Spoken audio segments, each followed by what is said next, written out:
What is up, everyone? This is Homie and the Dude, the father and son TTRPG and MMA podcast.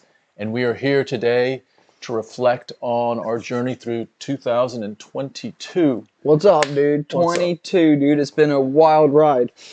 First of all, we want to start off this MetaCast by doing something really, really important. And I think it's the thing that we're most important for. You know, this holiday season is often considered as, the season of, giving and being thankful for things, especially... I thought it was getting shit. For you, it is.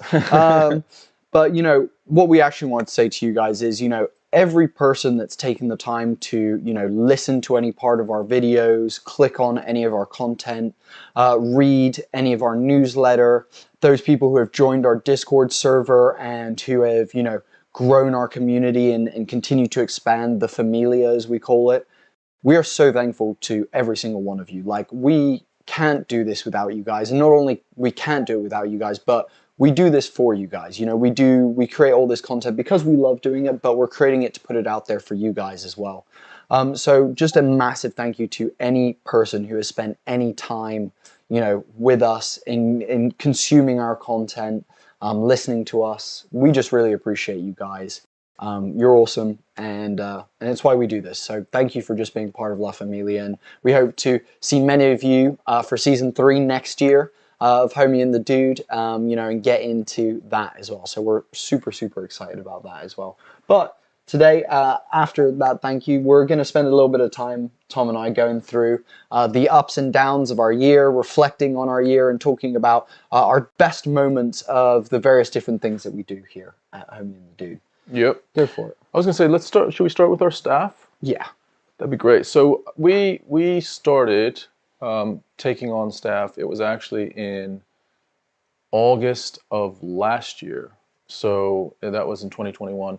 But we started putting together, so it was Bodie and I for much of the first year and a half, really, or maybe a year and a bit of Homie and the Dude. And then our first staff member we brought in was Becky to really kind of do a little bit of everything. It was like social media, it was jumping behind the camera every now and again, it was learning Premiere, we went through that Premiere course as well. Yeah, we did. I forgot about that. Yeah, so Becky was sort of an all-rounder, and then slotted into being primarily our video editor.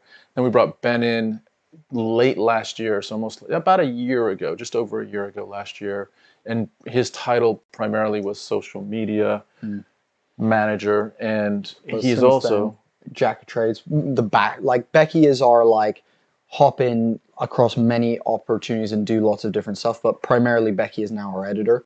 Ben is like the backbone at this point. He's doing graphic design, he's doing editing of writing stuff, he's editing videos, he's doing social media, he's doing marketing for the Kickstarter, creates all our thumbnails. Yeah, so he's got fingers in every basket at this point. Yeah. And then we brought on Josh, I think right at the beginning of last year, and Josh has a master's in art, and he came in as one of our artists and was primarily looking at, back in the day, Josh was doing some of the scene stuff for the Sky. We'll talk about the Sky Realm here in a minute, but some character stuff, did our caricatures for our team artwork that you can see on our website. So seeing all the cool caricatures, that's a little fun thing that I very much enjoy. And now he's very much tied into supporting the Kickstarter, which we will also talk about here in a minute. And then Josh actually made us aware of Victor, who he went to university with, and we brought Victor in, and he was more specifically, I guess, skilled in, he did maps, he did our dice. Battle maps. He did our dice, our what are you TTFC dice. Yeah, our TTFC dice, but they're not called STLs. So I guess they're STLs. Yeah, the 3D modeling of our dice, so we can create masters. Josh did a round of our dice as well. Yeah. And then Victor really kind of embraced this area of the 3D modeling and has really lived in that area for about over 6 months now. And so Josh and Victor are working very complementary together. They are not just friends outside of work, but very complementary in their skill sets inside of Homie and the Dude. And it's been a pleasure to have all of them. Be remiss in not mentioning Tracy. I was going to say, of course, and we've got a couple others that I'll chime in with, but T is, mother to me, wife to you, resident dice maker, so we do currently make dice, something we'll get into in a little bit as well. she's a resident dice maker. She supports the team massively by, when she does come in, she'll often make lunch for all of us, and means that we can all keep working through our lunch and, be able to eat and do that. She's just like the team mom. She looks after everybody. Whenever anyone's down, T's there and is just like supporting us through and through. She's driving us up to Cage Warriors. She's doing camera work if she needs to hop behind the camera. Like anything that she can do, she's happy to jump on and do, which is awesome. So that's the immediate team. That's a team that's based in the UK, but there are others that we certainly rely on, that we've grown to trust and to admire their skill sets as well. Do you want to? You deal a lot with our remote team. Yeah. So our remote team, first person we have to mention who we brought on 2 years ago, or like maybe end of year one of Homie and the Dude, like end of 2020, beginning of 2021, is Alex, our commission artist from Serbia. Is it Serbia or Siberia? Serbia. It's Serbia. And he's an incredible person who I get along with like massively. He's one of the greatest fantasy concept artists in the world. He makes such stylized and beautiful art. It's got super pulpy kind of feel to it. He's fucking amazing. And we've been working with him for such a long time. We love him greatly. And not to mention he's in an awesome band. So if you're interested in watching Burning Leaves, listen to Burning Leaves, definitely go check out that. He's awesome. And he is on all social media at Art of Caustic if you want to check out his work. He's fucking amazing. Then we've got to obviously shout out Tony, my writing partner and collaborator in the Airship Combat Kickstarter and the world that I've built. Tony, we met Tony originally through me trying to learn how to create stat blocks when I first started being, a dungeon master, and Tony was someone in the community who we knew created stat blocks specifically. So I reached out, we connected really quickly. Like after our first call, we were like, oh shit, there's some chemistry here. Did we just become friends? Literally. And from then on, he has been our, co-writer, and, some of the best ideas that exist in the Sky Realm, have come from his mind. He's our resident goofball wizard. Yeah, exactly. mad scientist, evil wizard when it comes to TTRPG creation. He makes the most amazing stat blocks and also just a font of creative thought and knowledge constantly. And then we also have, I was going to call him Leroy, hilarious. We have Chris, who is our layout guy. He's working on the Kickstarter for us. He's currently doing our layout. Absolute legend, happy to do whatever. Yeah, just came on like literally a week ago. And has begun laying out pages for our Kickstarter and things like that. And he is an absolute legend. A huge asset now for the Kickstarter. Exactly. We're so thankful that he came on board, and we really, really appreciate him. The final people I want to give a massive shout out to, because I think it's really important to, is our official partners in life, in TTRPG, in creation, Underground Oracle Publishing, who are amazing third-party D&D content creators like us. They make an amazing content that is just so different, and it's all set within a world that they're building out and growing, which will eventually be released. They make awesome like lineages, races, subclasses, like some of the best out there, and we're so thankful for Jess and Keith for allowing us to use their content in our stream and just being partners with us. We love those guys. Jess and Keith are fucking awesome, really, really great people. Yeah. Keith's an awesome dungeon master. Jess is one of the best players in the D&D world. She's very rarely on stream, but if you do catch a stream with Jess, she's fucking amazing. She's so good. Yeah. So yeah, those are the last of our team that I just wanted to shout out and give some love to. Obviously, I mean, we could also mention the cast for our podcast and things like that, but I think we'll circle back to that when we talk about our podcast. Should we talk about podcasting? Should we talk about... Actually, wait. I want to just talk about something about the team quickly. The best part about our team is that everyone gets on like a house on fire, especially the ones that, like our immediate team, Becky, Ben, Tom, I, Josh, Victor, Tracy. We're like a little family at this point. You will often find Ben, Josh, and Victor at 1 a.m. playing Chivalry or Deep Rock, on Steam together and hanging out and goofing around.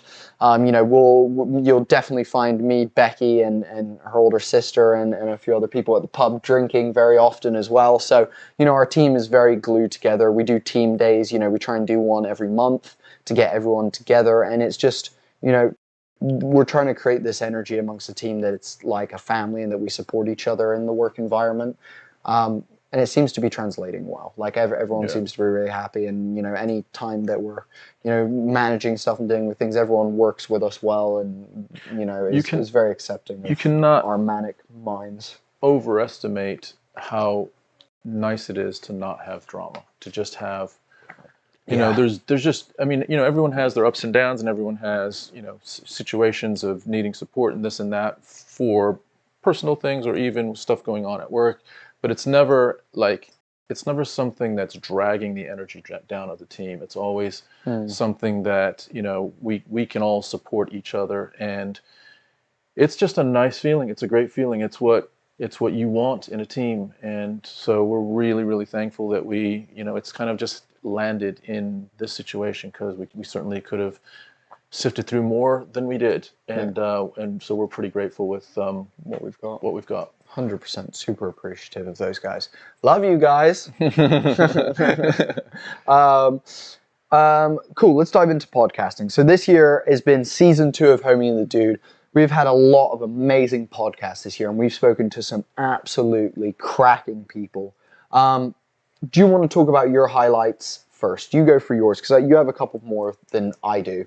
Yeah. And let's. Well, we can break this up, because I can talk about a couple, and then you can talk about a couple. And also, I know one of mine is definitely both of mine are on your list as well. Okay. From what I can see. Yeah. So, I guess I'll first start by saying podcasting was kind of like our first Homie and the Dude love. That was what started the whole thing off. If you look back, that was the very first sort of content public that we put out. Yeah. With our first podcast. And so the retrospective look on podcasting, when I look at that, I look at moments that felt the most real, the most authentic, whether it's funny, sad, deep. Interesting conversation. Yeah, that's what I look at. A lot of podcasting is, is superficial stuff, talking about what people are doing, this other stuff. But we like to get to this space where we're all just talking to each other about things that are important to us. And I think for me, one of those was when we were invited into Arnold Allen's house to have a father and son podcast with him and his dad. And it was Tracy, Bodie, and I, and Arnold and his dad. We have met Arnold and have had several podcasts with him before that. Arnold Allen is the, I think, 4th ranked featherweight in the UFC right now, and is heading towards a clash with the featherweight belt. One way or another, Arnold's going to be in the conversation in 2023. Count on it.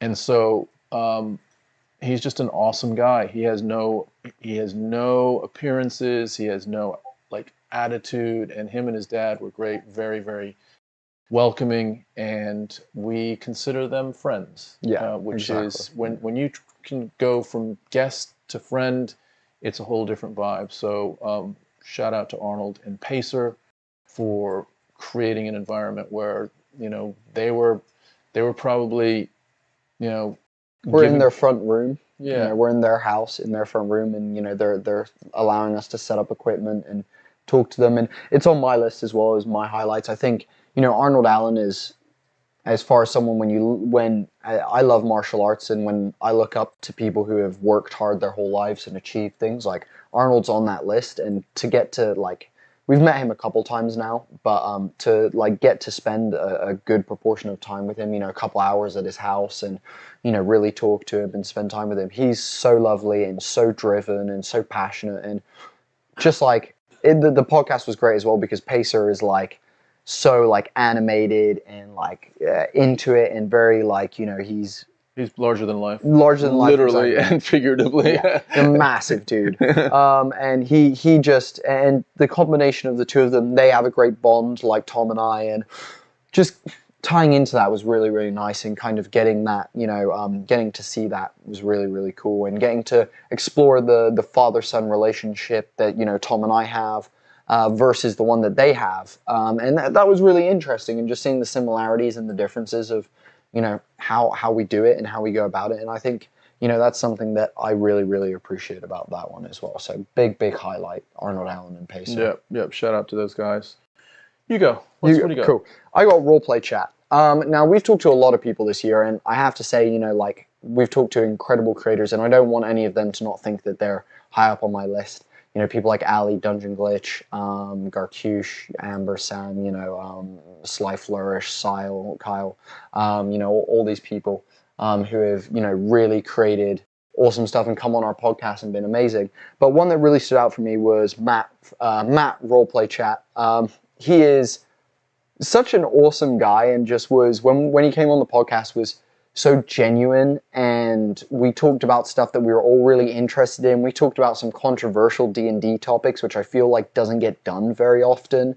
And I just really liked that one. I felt like with Matt, like the level of conversation really interested me, and I wanted to like keep getting more. Like I really wanted more and more and more. And I was like, oh, I really want to hear more about what he has to say and learn. And so that one was a big one for me, simply because I think out of every podcast that we had, I was just really drawn to him. And I wonder if it was because he's a podcaster as well, and we were able to, you know, go back and forth. We're in that trade, so it allowed back and forth. I'm not sure what it was exactly, but that one just really stood out to me. And you know, shout out to Matt. He was a great guest. We were also on his show. Maybe it was the fact that we did get to have 2 conversations with him as opposed to 1, really solidified it for me. But, you know, going on his show and then him coming on our show just felt really, really, you know, awesome. I really, really enjoyed that conversation. And like I said, talking about dice fudging and things like that, it just felt like territory we haven't stepped into yet, which was really nice. Yeah, I agree. There was a level of us being able to explore more deeply. It wasn't, although it was conversational, it really felt like a conversation at the pub or in the restaurant where you're just kind of exploring things. I think for me next, so I'm remembering back to our first year and these like landmark moments for us, and it felt like our first year, it was William Spencer was and will always be like one of the greatest moments for us. Yeah, that was like a moment where we were like, we have no business interviewing William Spencer, and he spent time with us, and that was awesome. And then later on in year 1, we had Aaron Jaws Homoki, who, you know, is at that level. We had Bruce Buffer. We had Bruce Buffer.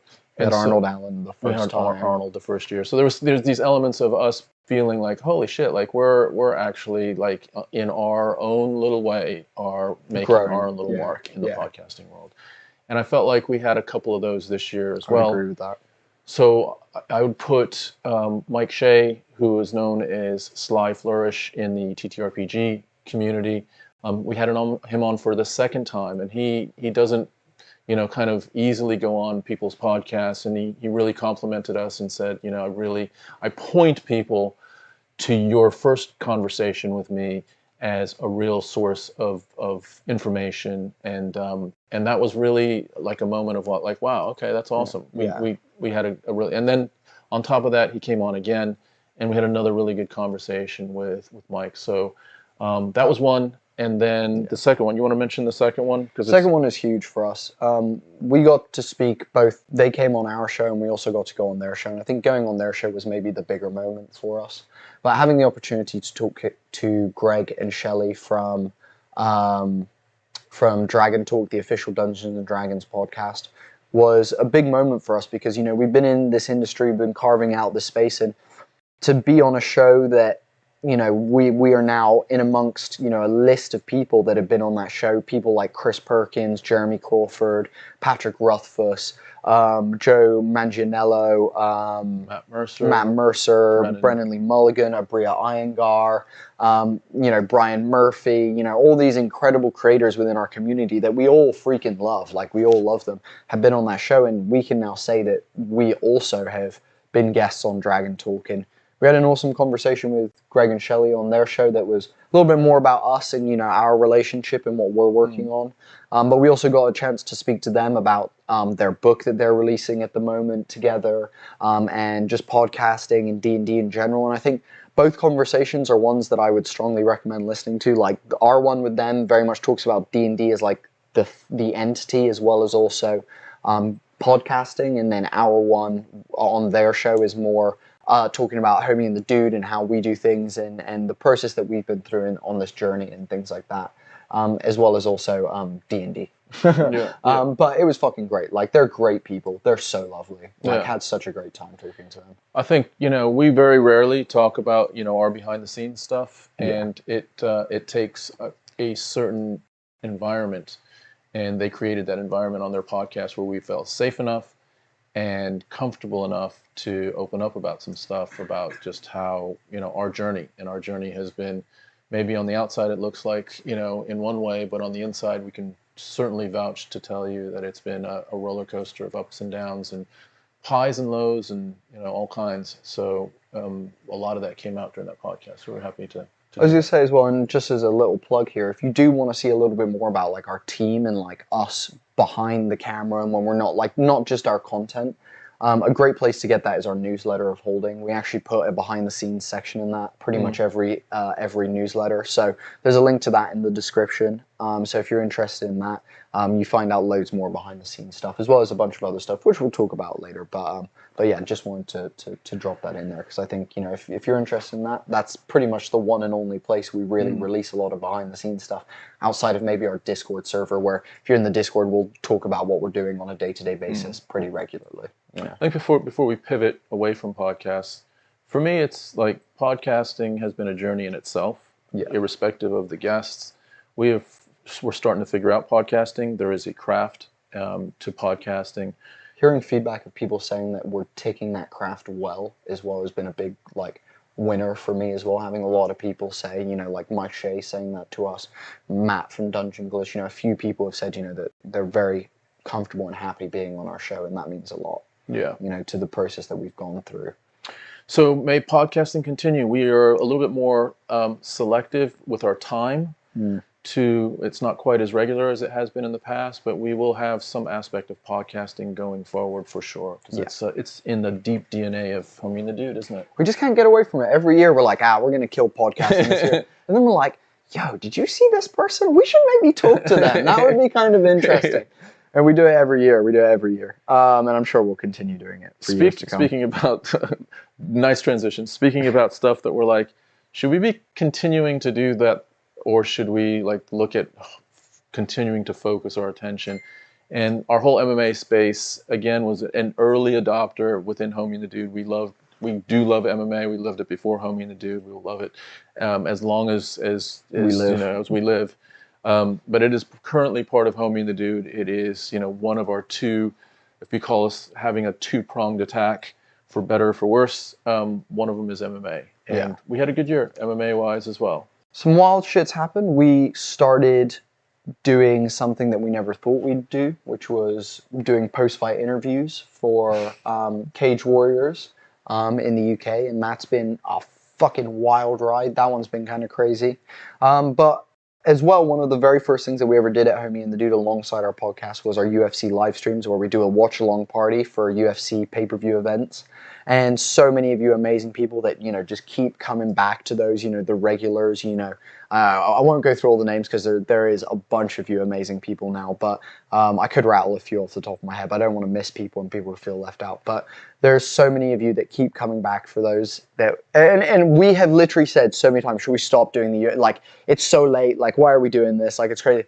And every time we do it, we come away just being like, we love doing these, because not only would we be watching these events anyway, but it's so sick hanging out with you guys.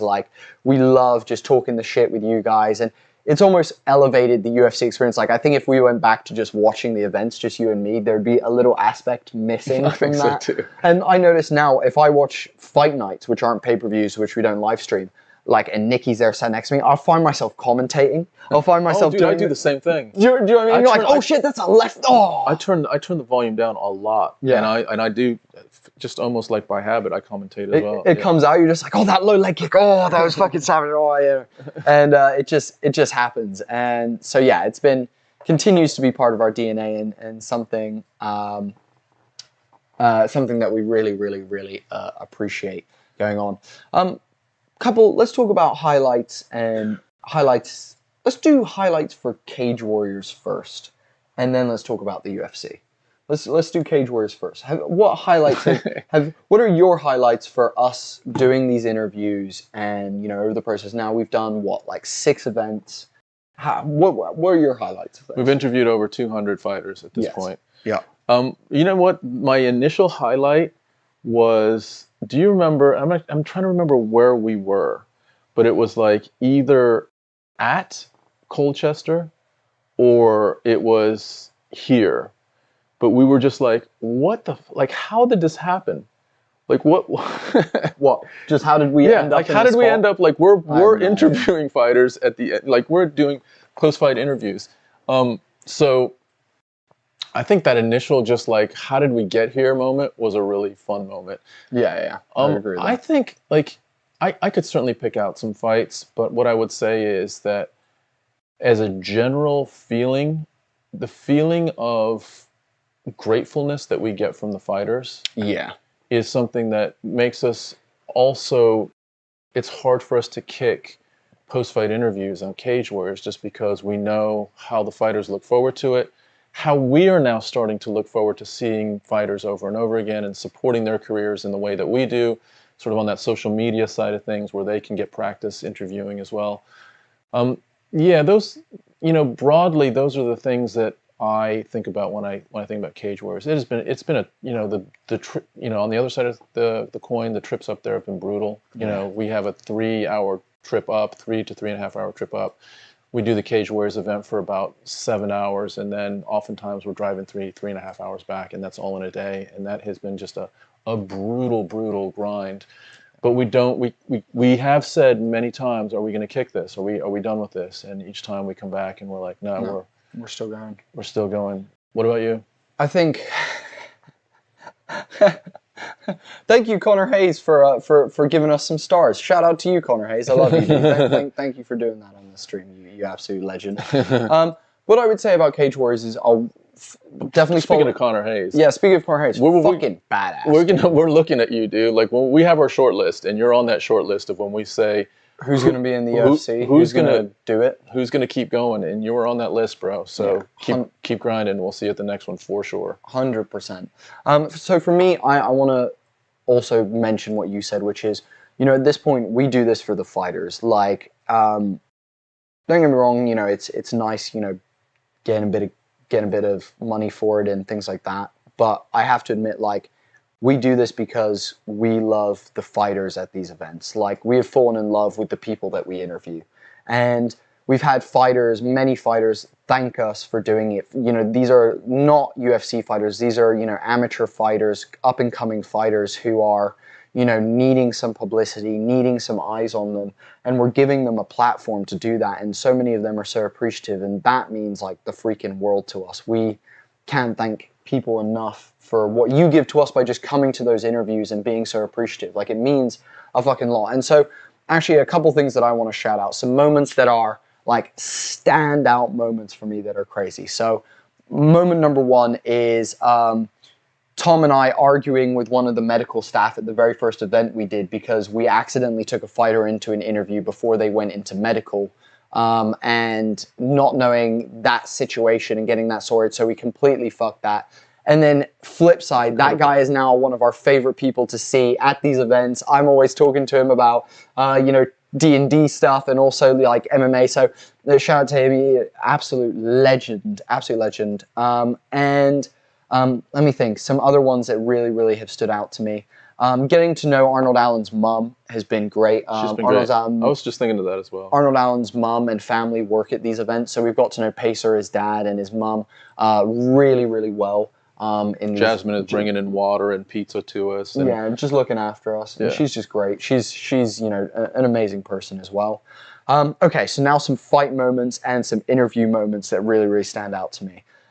Fight moment number one that blew my socks off was Chanel Dyer in the second round of a fight is like busting this girl up, and and she busts this girl's nose with a jab. Ends up throwing a teep to the face and like clips this girl. This girl eats it like full on, creates some like space between them. Chanel, after kicking up into her like bloody nose area on her face, just wipes the blood like on the canvas and gave like a little like, come on then, like move forward. And that was like, gangster. That was so legendary. That was awesome. Also, Vademus has had some incredible performances in the cage. It's been a pleasure to watch every single one of his fights that we've seen, and he's always a pleasure to interview. But some big finish in his first fight that we saw, and big submission in the second fight that we saw as well. He's an absolute animal. Shout out as well, I've got to shout out Sean Frazier, who's one of my favorite fighters there, always puts on a great show. In his last fight, just was standing and banging with the dude, just swinging punches, and that was crazy. And I think he's going to go really far. Shout out to my boy, and this is controversial because Sean Frazier and this person have fought each other a couple times, and there's like a rivalry here. But shout out to my boy, Matthew Oki. I freaking love you, Matthew Oki. Me and him have interviewed each other. I've interviewed him a bunch of times. I just fucking love seeing you at these events, and it's always an absolute pleasure to see your face and watch you fight. You're such a technical fighter, such a great striker, and good technical mind. I just always love watching Matt Oki do his thing. Connor Hayes is great to interview. Connor Hayes is one of my favorite interviews ever. You're so nice and kind and one of the best. And you're also the camera woman who's also my wife and Bodhi's mom. Absolute favorite. Probably you're her favorite. Yeah. So yeah, she said that, she just said it, I think, yesterday or something. She was talking about the post-fight interviews, and she said that you came up to her and said, "Can I give you a hug?" And she was like, it was the cutest thing ever. So yeah, we appreciate that so much. And I think I got a shout out as well. I got two actually. Final couple. I cannot remember the girl's name at the moment. It's slipping my mind. There was a girl that we spoke to who was going through a really rough time. She was dealing with a lot, and I'm not going to mention it because she talks about it in the interview a little bit, but she talked a little bit further about it with me after the interview. And she was going through a really hard time, dealing with some big shit in terms of her life outside of the cage. She still battled through her camp. She still went in the ring, still fought, and it was like so inspirational to talk to her. She's a mom, single mother, like blew my mind. That, like, again, we do this for the fighters because all of you are incredible. Like Mason Kinsella, you know, like, and also the coaching staff at this point, who are getting to know the coaching staffs of all these fighters. You know, we love so many of the coaches out there at this point as well that we're, you know, starting to get to know. And it's true. I think, you know, for me, it's just all about that. And are you going to talk about the one that happened, this most recent one with me? What are you referring to? You're going to talk about fucking my slip up during an interview? Is that not your? No, I actually wasn't going to mention that, but if you want to go there, we've got to bring it up. We've got to bring it up. So in one of the interviews, I said the fighter's name wrong. We've actually corrected it to make sure that in the interview his name is said correctly. But to him, I said his name incorrectly. And if you've ever seen the post-fight interview that Joe Rogan does with Umar Nurmagomedov, you can search that up. Joe Rogan interviewing Umar Nurmagomedov. Yeah, I do a very similar fuck up to that. I just completely fluffed his name, and I have to apologize to Mindaugas. You're an absolute legend. I apologize for mispronouncing your name. We fixed it in the interview so that no one else is hearing it wrong. But yeah, apologies, dude. That was a fuck up on my. I have the best. I do really good interviews as well, and I completely slipped up on that one. Dude, your interviews have gone up. Like your interviews at this point are. I acknowledge fully that your interviews are better than mine. So if you're a fighter, and you're like, it's the luck of the draw, and you get me or Bodhi, you're much more lucky if you get Bodhi because he's in his fucking flow right now. I appreciate that. Unless I'm saying names that I can't that in my head just aren't going, but it happens. It happens. So two quick shout outs. One is just a quick shout out to Tarek. Tarek, I've interviewed you I think 3 times now, and I feel like we've got a little bond as well. So just a shout out to you. Well done on your last fight, your first pro fight. Looked awesome. Way to survive the adversity, bro. Way to survive, and may it continue. Look forward to seeing you at the next one. And also, just a shout out to the promoters. So you just read my mind. I was about to say my last thing I want to say. Shout out to Richard Shaky Shore in Cage Warriors Wales. Absolute legend. One of the best coaches in the UK. Full stop. If you can get out to Shore MMA, you're going to learn some grappling. That's going to be real handy in the cage. Yeah. And then shout out to Jack Stone Mason, the absolute legend. You know, we've been working with him for ages. He is an absolute beast, and we're so thankful to be able to work with him. He's so like understanding of our situation and wants to work with us and appreciates what we bring. Shout out to Jack Stone Mason, and then finally Joe. I actually don't know. Joe Daniels. Thank you. I don't know Joe's last name. Joe Daniels and Colin from and Colin as well. Yeah. What's his last name? Colin, what's Colin's last name? Beck? We'll get that. Beck or Ben? What's Colin's last name? The guy from Wales, who sets up the events. Colin Mould. That's it. That's it. Beautiful. Thank you, Becky.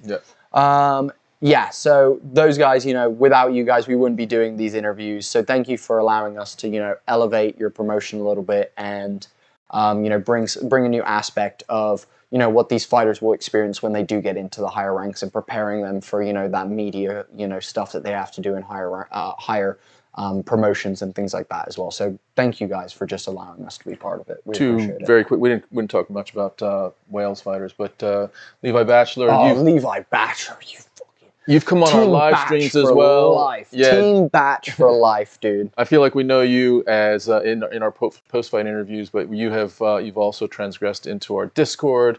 You are sometimes on our live streams on the UFC as well. So big shout out to you, Levi, for just supporting us. We love you. You're a fucking hard-working grinder, and I love your style. And apparently, you know, there's just incredible high hopes, and we have seen a glimpse of it as well. But shout out to Yohan Thomas, who Richard has, you know, and Richard's been around the block more than once, and he has, you know, he's anointed you as the future best, and you are the future. That's your nickname, the future best Wales MMA fighter on the scene. So it'll be awesome to see your journey as you continue along. So. We've talked about Cage Warriors. Let's talk about UFC. Because we do this UFC watch-through stream, you know, watch-along stream.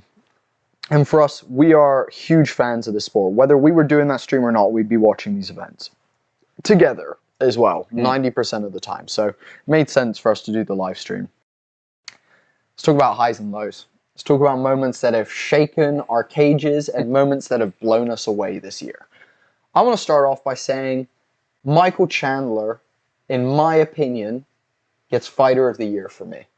Michael Chandler wins Fighter of the Year for me. Now, don't get me wrong. We love, like, he's in no way my favorite fighter. I just want to say that outright. And when he's 1-2 on the year, maybe 1-3 on the year. Yeah. So whatever you want to say about Michael Chandler, up to you. But I will say this: there is no person who is like a mixture of like respectful when he needs to be. A shit talker when he needs to be, but also someone who guarantees when he steps in the ring, it's going to be fireworks. It doesn't matter whether it's Justin Gaethje, Tony Ferguson, Dustin Poirier, Charles Oliveira, fucking what's his name, Dan Hooker. Like, it doesn't matter who Chandler has fought. It's going down. It is an absolute war, and I cannot say enough how much I love and respect you, Michael Chandler, for being the person that you are, the battle that you're fighting, and also who you are outside of the arena as well and outside the ring. You know, you're an awesome dad. Yeah. You know, I just appreciate you as a person massively. Keep doing what you're doing, dude, because fuck, you're entertaining to watch fight, dude. I'd pay for any pay-per-view that you're on. Yeah. Any pay-per-view that you're on. I hope you win the McGregor lottery. Someone's going to win it. I hope you win it. Yeah, I'm right there. I'm right there. Fully agree with that. Anything else you want to say about Chandler? No, I look forward to the next one, or whoever he fights next. But yeah. Go for it. Next on my list is, so there's certain fights where, here's how I would describe it, where you get a sense that one fighter's aura, one fighter's confidence, one fighter's self-belief is greater than another's. And that also informs you on how you think the fight is going to go, and oftentimes it's very, very aligned. There's other times when both fighters feel like they are literally indestructible, undefeatable, at the top of their game, and so I felt like that was a moment leading up to the Oliveira versus Makhachev fight. It was one of those where like these two buses are going to collide, and it's going to be interesting to see which one of them survives. We saw what happened, and it was pretty decisive and super impressive, all the more impressive. But the fact that that kind of tension leading up to that fight is what I love about, like, the thing that I think I love most about certain matchups that the UFC and MMA. Yeah, I'm totally there with you, and I would say for me as well, we are huge Team Khabib fans. We have been for a very long time, and you know, to see Islam win the belt, you know, complete what Abdulmanap set out to achieve with those boys. It's just awesome. It was really great to see. It was a big moment. You know, obviously very sad for Charles because, you know, he's had an incredible story as well, and it would have been amazing to see him beat Islam and then maybe walk away and, you know, come out come out in his last run, just an incredible last run. Crazy run. But, you know, I'm super happy Islam won the belt. It was a great fight. You know, Islam's grappling was unfucking believable. Charles just looked a little bit outmatched. But you know what I would say? Just think about what you just said. Islam's grappling was unbelievable. Charles was outmatched. Which is crazy. This is like the greatest submission specialist in UFC history. Most submissions ever. Most finishes ever. Outmatched. That shows where we are with Makhachev. But I'm looking forward to the Makhachev versus Volk fight in 2023. Me too. But let's not get too far ahead of ourselves. Yeah, me too. I'm right there for that as well. Super hyped on all of that. Shout out to fucking Team Khabib. If any of you want to be on the show, we would love to talk to any of you. I don't fucking care. DC, fucking any of AKA, we'll happily chat to any of you guys. Next up for me, two more highlights before we go into some kind of low moments, but were also just like big moments for the D&D community that shook us as well. For the MMA. Yeah, for the MMA community. Big one that was awesome this year was to see Amanda Nunes, Southpaw, Amanda Nunes come back out and reclaim her belt against Juliana Pena. Now, I want to say this before I get into this because it's going to sound like I'm a big nut hugger on Amanda Nunes. And I am. I 100% am. And I think that stems from I really liked Juliana Pena. She came from The Ultimate Fighter, badass on The Ultimate Fighter. And she comes into UFC. She's a great fighter as well. What bothered me was one comment that Juliana Pena made in a press conference just talking about Amanda Nunes not being a real mother because she's gay and didn't give birth to her child. Her partner gave birth to the child. And that really irked me. I have a big issue with that. And so, my dislike of Juliana Pena not only started there, but then grew over the Ultimate Fighter series that she did with Amanda. Like, I just really started to dislike Juliana. Even though, she's a very lovely person. She seems to treat people well. She seems to be a really good coach when she was on The Ultimate Fighter. She seems to be a really good mum with her daughter. Her daughter's always there, flexing, looking, hilarious as well, and being super cute with her mum.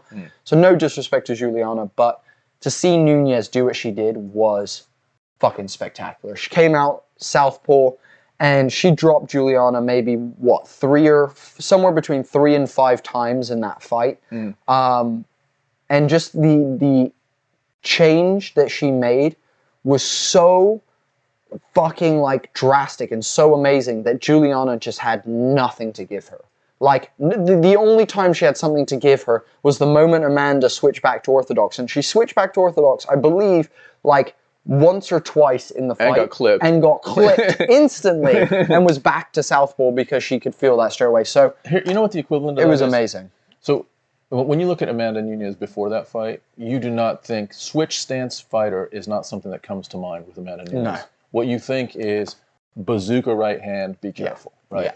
So for her to fight an entire fucking fight, Southpaw is the equivalent of shooting your free throws with your opposite hand. Pulling your bow with the opposite hand. Playing tennis with your opposite hand. Yeah.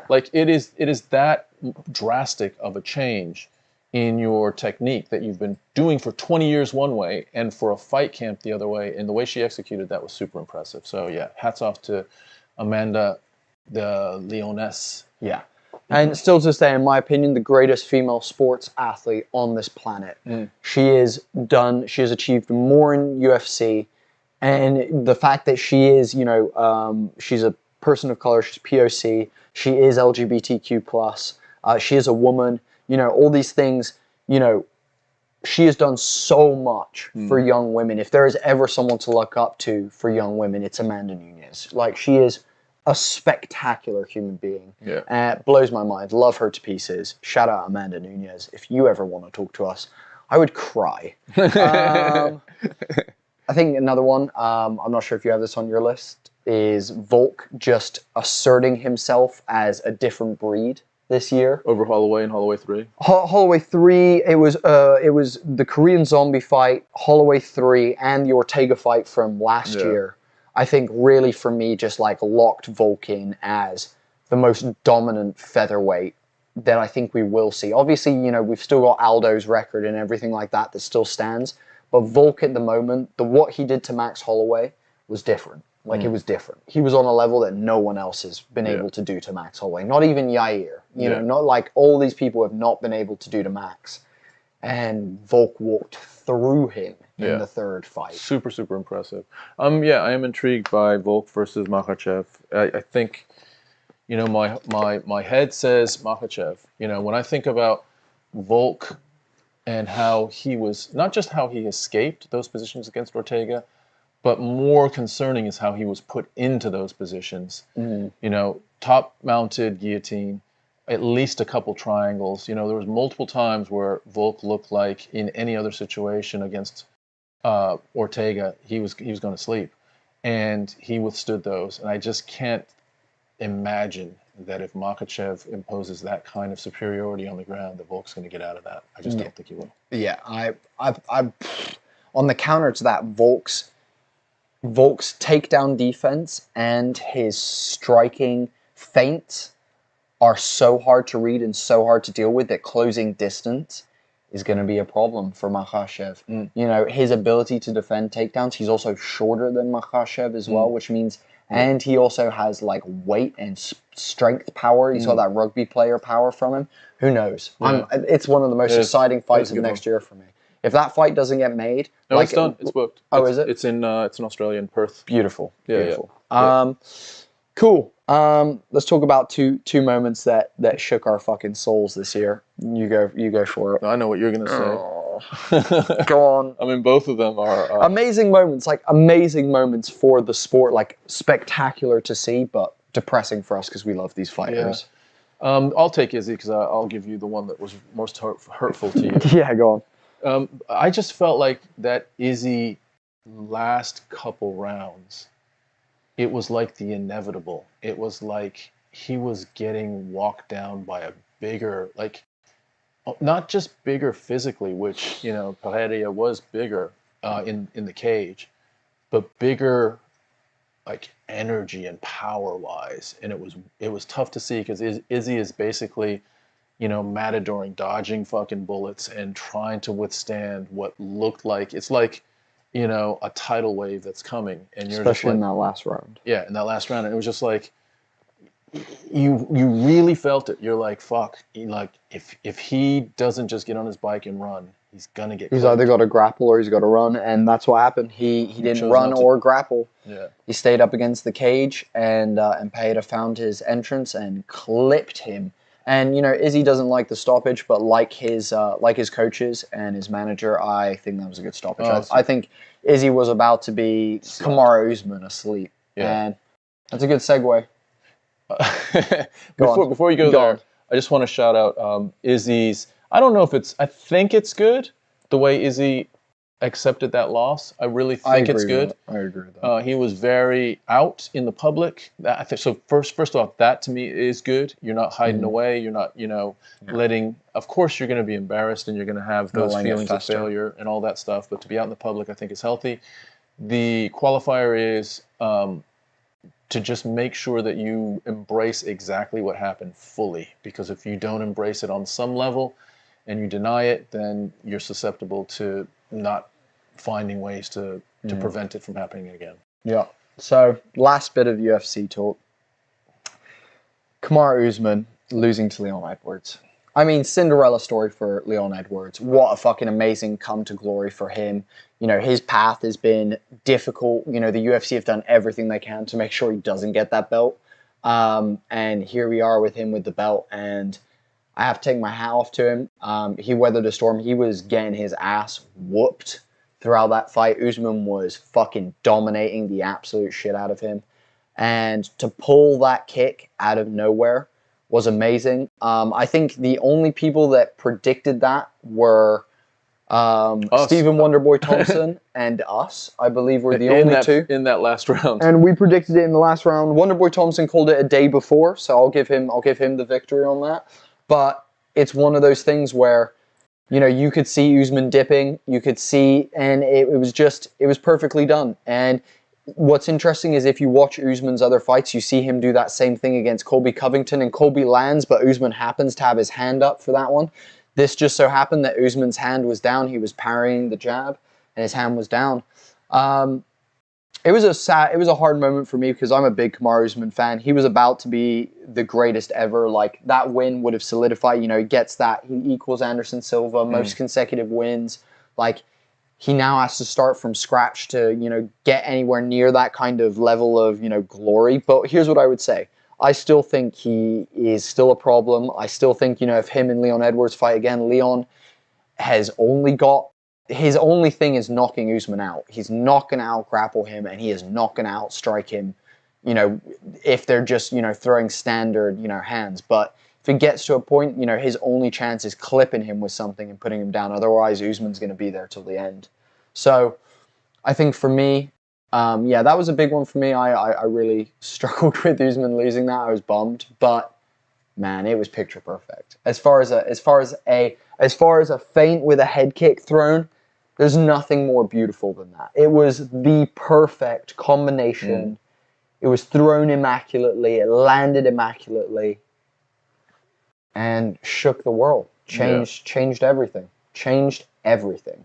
Yeah, I think so one of the things that, in retrospect, in that fight that I think about is how Edwards' corner was talking to him in between rounds. And that was one of those Hollywood, like legitimate Hollywood, like Rocky moments that they were just like so impassioned. And, you know, his old school coach that had taken him all the way through since he was a teenager basically is imploring him to say, look, this is your fucking moment. You're blowing it, kid.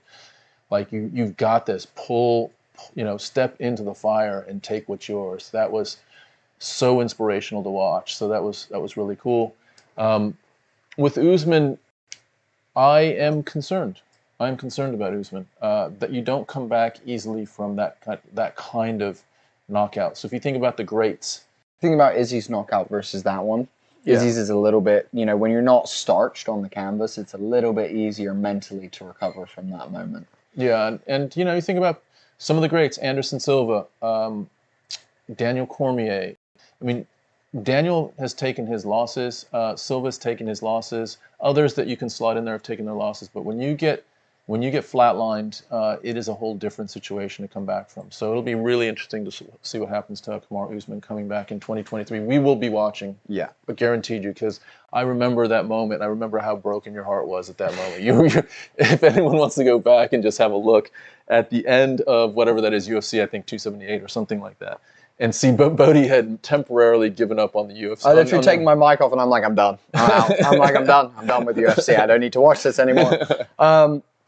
Last thing I want to say before we move on to talking about our TTRPG stuff, our tabletop role-playing stuff, is thank you everyone who has come and joined that. All the regulars on that stream. Again, we do this to hang out with you guys. We do this to spend time with you guys. And we do it to hopefully bring you guys the best commentary around, because there is some bullshit commentary that goes on with the UFC, and it's horseshit that people aren't calling out. You know, for example, fucking Paddy Pimblett's last win. Do you know what I mean? And we can do that here, and we hope to continue bringing you that honest review of the situation, things like that. Furthermore, we will, you know, continue doing that in the new year, and we look forward to seeing all you guys then.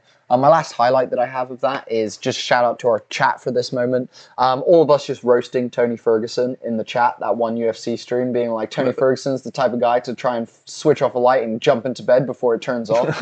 You know, that kind of fucking shit. That was good. That was a really nice chat moment. And the chat blew up with that. Yeah, that was real fun. So it wasn't any disrespect to Ferguson. No, Ferguson, you're a legend. Ferguson's a legend, but just the chat's creativity and cleverness in that moment was super, super fun. And also just your kookiness, Tony Ferguson, kind of, you leave opportunities for us to do that. I can't be dishonest with you. You're leaving some opportunities for that by just your Instagram handles, buddy. Like you got to work on those captions. Too many emojicons. Cool. TTRPG stuff. TTRPG stuff. So I guess let's go with what we've spent, invested a tremendous amount of time with, which is the Sky Realm, and that's kind of where it started and where it continues and where things are branching off from. But it is at the root of our love for TTRPG. There is a direct connection to the Sky Realm, the world that you created. It's going on a couple years now, and we were able to put together a live stream that has brought in a particular cast that is, it was half US and half UK. One of our cast members in the UK has gone off traveling. We'll talk about that in a second. But yeah, it's been a journey to get it to a place where we can live stream it, and we're right in the middle of it. We're going to be dropping episode 25 in about a week.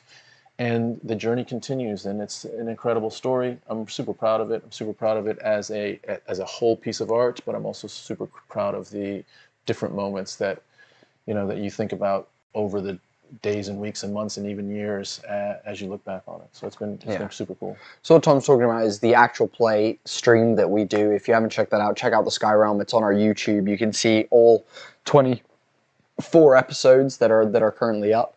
They do get progressively better, which is something we'll talk about in a minute to do with Becky's editing, because that's gotten amazing. Yeah, just starting it off was like such a big thing. It was such a big moment for us. We worked so hard to get the map and the world and like the character art done, and building our cast of players. And once we had our cast locked in, we were like, oh fuck, we're doing this. And at that point, we just rushed towards the finish line, and it got to April this year, and we launched our first episode, and it was scary, and it has been scary, and it's been fun and wild, and there's been great moments in the plot. There's been great moments outside of the game that are still to do with it, and it's gotten us really close to our cast and things like that. But one thing that, and this is a nice segue, is it's really developed Becky as an editor. We took a Premiere course together, me and Becky, to make sure, we were getting really good editing done. And, from the first episode, you'll watch it, there's, the sound is a bit all over the place. The music is, chosen, but not there for every moment and stuff. Or if you compare that, to episode 24 that just came out, there's background music for every scene. There's sound effects happening. There's picture-in-picture and stuff going on screen. Like, there's character rotations coming on screen so you can see, the cast's art and things like that. And so Becky has just upped her game more and more and more. So we have to give a massive shout to Becky, because without Becky, the Sky Realm wouldn't be what it is. It wouldn't be the amazing piece of art that it is.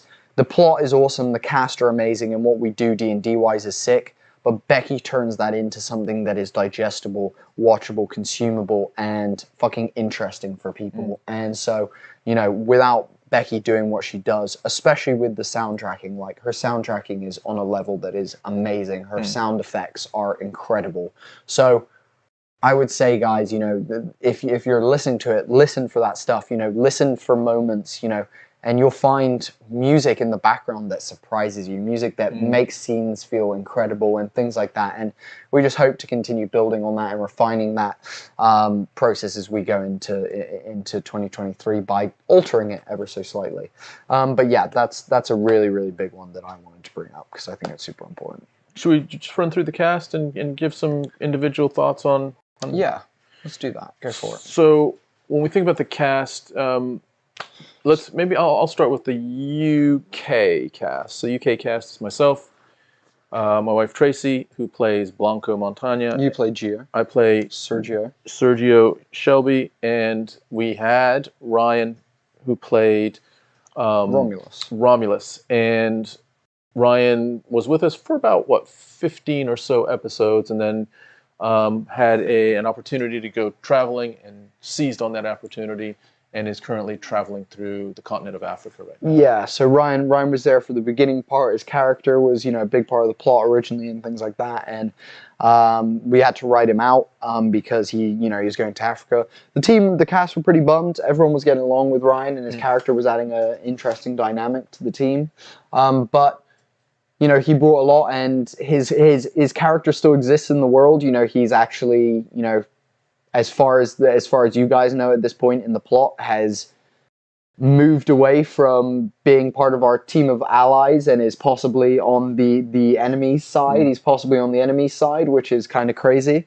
But yeah, Ryan was really great as Rom. I want to give him like a little bit of love for that, because he really battled with finding his rhythm with that, and I think towards like the last 5 or 6 episodes, he really hit that rhythm and was playing Rom really, really well, and I just really loved the character as well. I thought, I just liked the character. There's a lot of room with Rom to grow and expand as a character, which I really liked. When I think back over the last 24 episodes, I think there's a scene where it's actually his closing scene where it's one of the most real scenes in the entire. You're right. Yeah. Jesus. I think in the episodes that we've had so far, where he he announces himself as kind of the heel, and reveals himself as a villain, not a hero. And the way he does it is just beautiful. Yeah. It's really a beautiful scene, and to the point where he had you guys on your knees at one point. Yeah, he did. So yeah, shout out to Ryan, and who knows, he may just have a reappearance at some point. We never know. 100%. Following up next is Sam Comerford. He is at R Roleplaying on Twitter, so at R Roleplaying on Twitter. Sam Comerford is this incredible entity within our D&D community who started the shitty ideas trend that you will see on Twitter for sure, where people, you know, come up with weird and wonderful ideas for D&D creatures, races, classes, items, you know, all that kind of stuff. He actually started that. He also had an amazing podcast that ran for a period of time called Roleplaying and Roleplaying. That was awesome. But in the last, you know, couple of years, in the last year or so, you know, he's moved over to his new Spontaneum show that he's doing, where he improvises all of that, and it's really awesome. But I think more than anything, we connected with Sam when we first met him doing our podcast with him. And he's just a lovely person who is super down to earth. He's pretty young. He's a little bit younger than me. And he's just super lovely, very creative, very intelligent, very switched on. And all of those things just drew us to him to a point where we were like, cool, we really would love you to be part of our cast. And since then, his character R&R has been one of the staples of our show. Like, R&R is one of the core facets. The group look to him as a leader at this point. And R&R is this beautiful half-orc that is a little bit socially inept, you know, doesn't quite understand social interactions and things like that. But he uses his supreme intelligence to be a detective in a big, dangerous city. And I just fucking love his character. There's so many layers to R&R that, you know, when you say like, oh, he's a bit socially inept and he's a smart detective, you kind of think like Sherlock Holmes. And often I feel like Sherlock Holmes can be, at times, his characters are portrayed a little bit vapid, where R&R is just so full. There's demons, there's positives, there's love, there's so much with R&R that is there. And I think, you know, Sam has fleshed out one of my favorite characters in anything ever. Like, R&R is so awesome, like such a source of comedy, such a source of seriousness, such a source of like all those things that you want in a show. So massive shout out to him. Yeah, I love Sam. I think you're right. He's done a really good job with, on the surface, it could have been looked at as, that might end up being a flat character. I'm not sure how that's going to work out over the long period of time of a very, you know, sort of flat intonation on delivery. Those types of things were on the surface what he was presenting, but when you see it in real life, it is a very full, rich, very rich, nicely described character that is going through a whole spectrum of a journey that's awesome to see. So really happy to have Sam. Well, we've got to then obviously talk about his fucking partner in crime. So Blake's character R&R is partners with Blake's character Toad. So Blake Francis, he is I think Blake C. Francis on Twitter, at Blake C. Francis on Twitter. Blake is one of the best role players on this planet, without a doubt, and not enough people know his name. We met Blake in a D&D game that we were doing with Underground Oracle Publishing, and instantly Tom and I knew that Blake is not here to fuck around. And though he does fuck around a bit in game, he takes it so seriously. He is so like involved as his character. Invested. He knows the plot so well. He knows my world at this point. Like, he remembers things that I've forgotten that I told you guys. Like, he's just so invested in it, even to a point where he messaged me. We've missed a couple of sessions due to illness and things like that in the last couple of months. He literally messaged me the other day like, can we do a one shot with just me and Toad and you? And I'm like, I love you. And the better point about that is he's playing an animated Toad. So he's playing a worm Toad, which is a Toad with like little wings that like travels with our group, this small little like hamburger size like Toad basically that travels with our group, and he's R&R's like Watson basically. Toad is R&R's Watson, but Toad again is such a full character. He has dreams and passions and stuff like that. He's maybe got the least demons out of the group is maybe what I would say. Like he's got the least like demons. He's got some demons, but he's got the least demons out of the group, and Blake just plays to that. He's like, he is the emotional check-in for our party. He is the one who supports every person in making sure that their characters are feeling, you know, worthy in game, not just out of game, but in game as well. And I think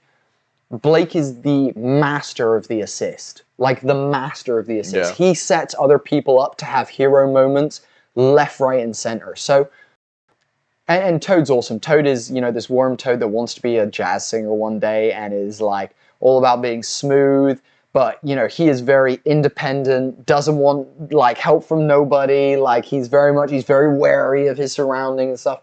I fucking love Toad. Toad is, like, one of the, again, fucking just core, and him and R&R's relationship, they have had some of the most beautiful moments in our campaign have been R&R and Toad stepping away from the group and having one-on-one conversations about, you know, R&R developing socially. Toad not telling R&R a full truth, you know, and this back and forth between them has been beautiful. Yeah. Like them as castmates and as characters, spectacular. Like on a whole nother level. Picturing that one moment where they're both sitting on the edge of an island and the sun is coming down. You kind of, I picture the camera sort of on their backs, looking at them as they're having a conversation with each other, and yeah, I mean, Blake he's deceptively funny. He is able to go to places where a lot of people don't want to go as far as emotions. He's super supportive. I love working with Blake. He is always a pleasure to work with. He's an awesome cast member. Yeah, 100%. Last cast member, but in no way the least, is Amber. Amber Logston, known as @TheSpaceJamber with a J for Jamber, on Twitter, @TheSpaceJamber.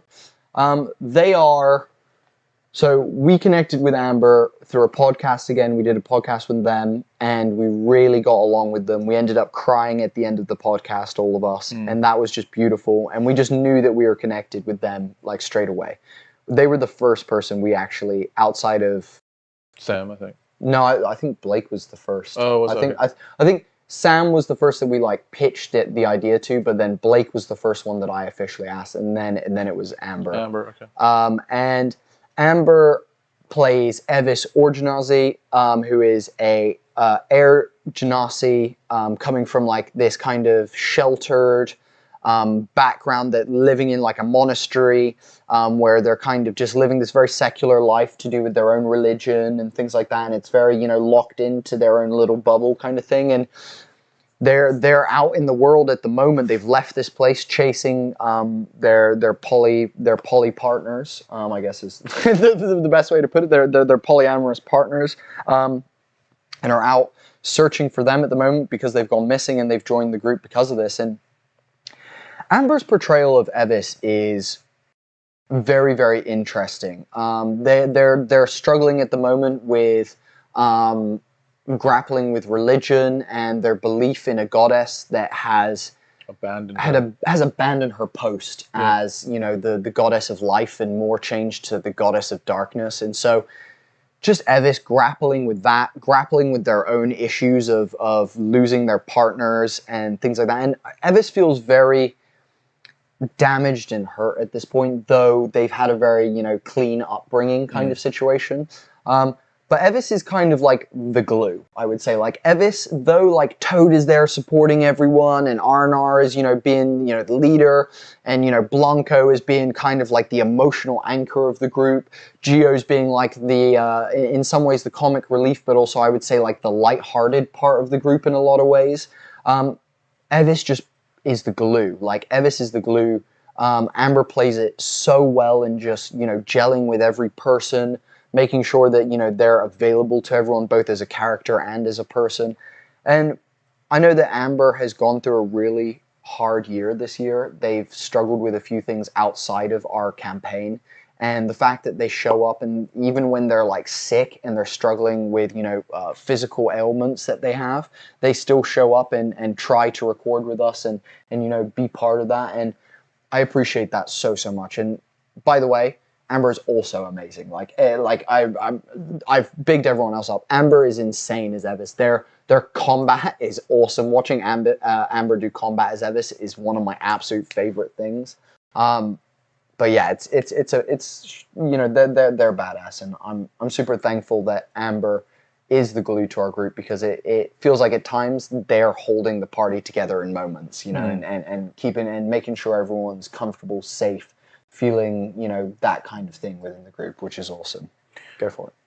Should we talk about Blanco? Do you want to talk about Amber? Do you want to get in there? Also, I'll say Amber is one of the best at accessing the sadder emotional end of the spectrum. Like Amber does really good in emotional moments that require you to tap into emotional memory and pull on things that are that allow you to enter sad, angry, frustrated, hysterical states basically that a character could be in.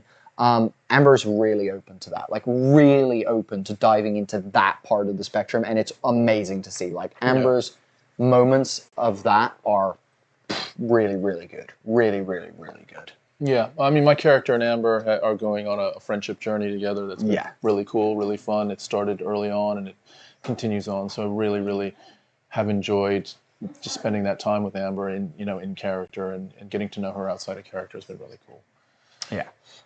Cool. Moving on to Tracy. Blanco Montaña. Let's talk about Tracy. Who is, so Tracy's not a professional D&D player. Not a professional D&D player. Not even much of a D&D player outside of this, really. Maybe not even much of a D&D enthusiast, besides supporting us, really, as a mom and a wife. And in doing so, she shows up and plays Blanco Montaña, who probably has the deepest emotional backstory. And the way Tracy plays it, it's not just one scene that I can draw on. There's probably 20 at this point. Lots and lots of scenes where Tracy is able to tap into you really, really being able to feel this character's loss. And so I think she does a great job with it. And she is, for an amateur D&D player, she is playing at a professional level. And I think that's the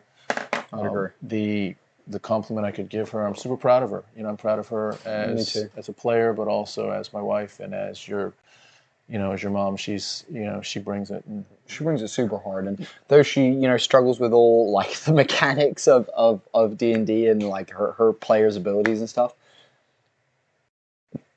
Tracy is the most in character out of anyone. Tracy rarely breaks character, rarely ever breaks character. And you'll know this because Tracy speaks with a heavy accent throughout the show. She also will talk in Spanish a lot throughout the show because her character is doggish and actually talks a lot in that kind of that language. And it's fucking great. Like Tracy's character play is some of the best I've ever seen. Like, and she doesn't realize that, and she doesn't think it either. And in a minute, we're going to talk about some of our favorite moments during the actual stream itself. And Tracy has two that are like two of my favorite fucking moments like ever in the stream. That are absolutely incredible. Anything else that you want to... Do you want to talk about Geo? Do you want to talk about Geo? Well, I'll tell you what. Why don't I talk about your DMing and you can talk about Geo? Yeah, that sounds good. I'll go Geo first. Okay. Okay. So Geo, Tom's character started off as like this innocent character who he wrote in as like being a bit clumsy and a bit fumbly and whatnot. And through, around episode 10, 11, 12, some big shit happens to Geo. Spoiler alert, Geo dies and has a crazy experience in his afterlife and things like that shape him a little bit and begin, kind of changing him. Also, the confidence boosting that the group has been doing to Geo this whole time. I think you have the best character development currently. Like, Geo has developed the most across this campaign. Like, Geo has changed and altered and, become... I think R&R recently, actually, with the Mirados sequence and whatnot, has really changed. But I think Geo has had the most, change. And I think, dude, at this point... for me, like, your backstory is one of my favorites to explore. The richness of your family's history, the richness of your uncle being missing, you wanting to be a water runner. There's just so much there, and I think you tap into that so much. And I think, you know, obviously, another huge spoiler, when you get to the episode where the party are talking to the Don, which is, in my opinion, one of my favorite scenes of the entire show. They get to meet Don Leone, who is the Claw Mafia Don in the People's Republic, a Rakshasa Mafia Don. Gio reveals that he's actually royalty, that his character is royalty. He's actually a royal family member of his family, and it was just such a big moment for you. Like, I know we talked about it, and Tom, you know, presents his character to the players, you know, even from the beginning as, hey, my name's Sergio. And everyone's like, oh, Sergio, that's awesome. Little did they know that it was actually Sir Gio, is kind of how we did that. And his brother is Sir Occo. His dad is King Stan. And, you know, Tom would say, oh, he's Kingston. But, you know, it's King Stan. And so that was just a huge, a massive moment for you, was revealing that you were royalty, and the cast was like, whoa, oh my God, like everyone was shook. Even Tracy was like, what the shook nasty is going on? And so that was one of my favorite moments, actually. You revealing that, and that whole scene with the Don was one of my absolute favorite moments all around. Yeah, it's been super fun playing Gio. I'm able to, I think, tap into it just by going into some of my youth and in that space, and some of the confliction in my youth. So that's been just a fun journey that I've been on. Also, we do have a chat going while this stream is up. Just a couple people in the chat. Blake Francis, our cast member, in the chat saying, the whole cast is beyond awesome. Bodhi, you better give yourself some love as an exceptional DM. We'll talk about that, and Tom's going to talk about that in a second. Blake also says, Tracy kills it and proves that you don't have to have played for years to be an amazing player/role player. That is 100% true. Anyone who isn't confident in D&D, look at what Tracy does and know that she is terrible with the rules. Just terrible. But everything else she does, you wouldn't know. You wouldn't know. You just wouldn't know. Jonathan saying, you've got to love a good afterlife-changing perspective development. I agree. It's always a fun moment for a character. And Blake saying, Gio is low-key the leader of the group. I would also see, here's the thing. I know and based on Gio's afterlife situation, he finds out that he is one of 2 people that are currently known in existence to be able to channel both the dark side and the light side of the arcane spectrum. So I know the big things that are yet to come for your character. And yes, Gio is one of the most big pivotal parts of this story. Your character is very important to how this plot will go and how it will, you know, progress and get through. And I'm super excited for that, because I've had this, I've been talking with Tony for like a year now about the deep stuff that's happening in the background that no one knows about. Not even Tom, who helped me write some of this plot, like, originally, knows about. So I'm super excited to get into a lot of that later down the line as well. Go for it. Talk about me, GMing. Go for it. So fill my boots with compliments. Well, let's take a step as Becky goes like this in the background. Yeah, the background is that you kind of reintroduced yourself to D&D a couple years ago and really connected with what it takes to be a DM. And you said to yourself, you know what, I really want to do that. Like, that's the thing. That's my thing. That's what I want to do. That's what I want to explore with my life. That's where my passion is. And what I would say, outside of the Sky Realm, that continues to this day. You are continually just very enveloped in understanding all the mechanics into becoming a great DM. And you know, you're a student of the game, so to speak. You know what great DMs are, and how they do things out there. And it's just awesome to have seen your development and seen this. See you later, Ben. See you later. Are you in tomorrow? Oh, you're working from home tomorrow, aren't you? Cool. Hey, dude, have a great weekend. Have a great Christmas. Yeah, dude, we'll see you. We'll catch you on. We'll call you tomorrow. Come for a fist bump. What are you doing? Coming for a fist bump. Boom. See you, homie. Boom. Much love, dude. We'll talk tomorrow. See ya.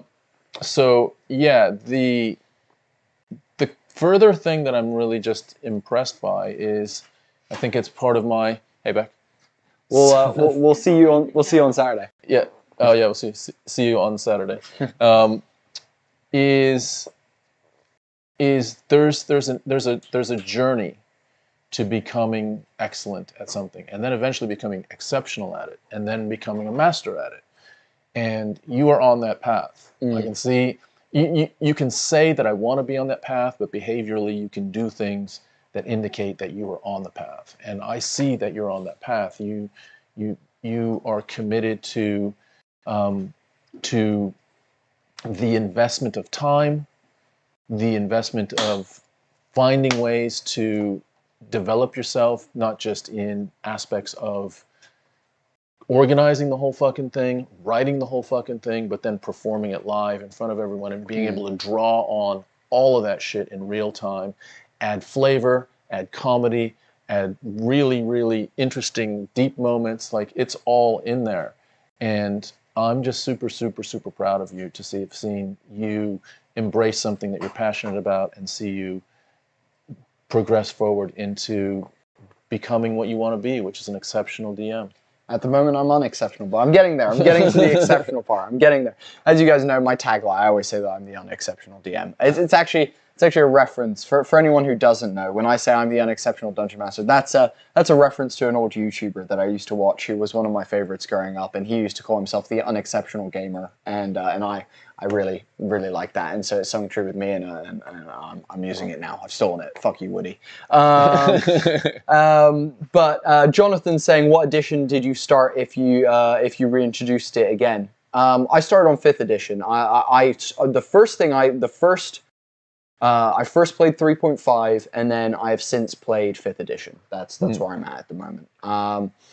I want to say, as a DM, like, dude, it's been such an honor to DM this group. Like, this group is the best fucking group around. Like, I say this so frequently. Like, we have the best cast. Like, fuck Critical Role, fuck Dimension 20, like, fuck High Rollers. Like, I love all of those streams, and they're amazing people, and, like, don't get me wrong, like, not fuck you guys if you want to come talk to us, I love you. Please don't go, oh my god. No, but, like, our cast is nuts. Our plot is like, our story so far is incredible. Like, I think we have one of the best D&D streams out there, and I'm so proud of the fact that I've been a part of it, and that I've got to work with all you guys and see all of you guys do your thing. As a DM, it's a dream come true. Like, literal dream come true. That's all I could have ever asked for from Homie and the Dude, was this ability to, you know, play this game with you guys and play it at a really high level where people give a shit. Like, don't get me wrong, home games are fun, but fuckery can ensue. And playing it with, you know, you guys, where fuckery does ensue, but it's, you know, it's a little bit more serious fuckery, I guess, is how I put it. And yeah, it's been such a pleasure. I love being a DM. I will forever be a dungeon master now. I'm locked into that for life. It's the drug that will never stop giving. You know what I like about your evolution, your development as well, is how you're tapping into different aspects of stuff that I'm not even sure how aware you were of it. So I talked to you about, I think I wrote it in your birthday card, how your comic timing is coming into play, where there will be a really, really intense moment and you'll just drop a little comic stone into the pond, just to lighten things up again, but not so much that it breaks the meaning of what happened before it, but just having a play with those emotions is really, really interesting to see and fun to see, and I can see how you're sharpening that up. You're understanding what's an appropriate moment to drop something in, and then you deliver those in a way that it's just, you know, it's high level. It's super high level. I appreciate that. Let's talk about some favorite moments. I'm just going to rattle off a few for me. Evis meeting Alia for the first time. Evis meeting their dark god was a big moment. Great music from Becky Chosen, like, just a kick-ass moment. I really loved that. That was really fun. And Amber did awesome, like, reacted beautifully to that moment and has since been dealing with that. Shout out to Sam for the mole, when Sam decided that he had an alter ego that he hadn't told Toad about, that was a pit fighter and, like, you know, this underground fighter. Fucking amazing. It's completely contrasting, you know, R&R's character, this alter ego that he has.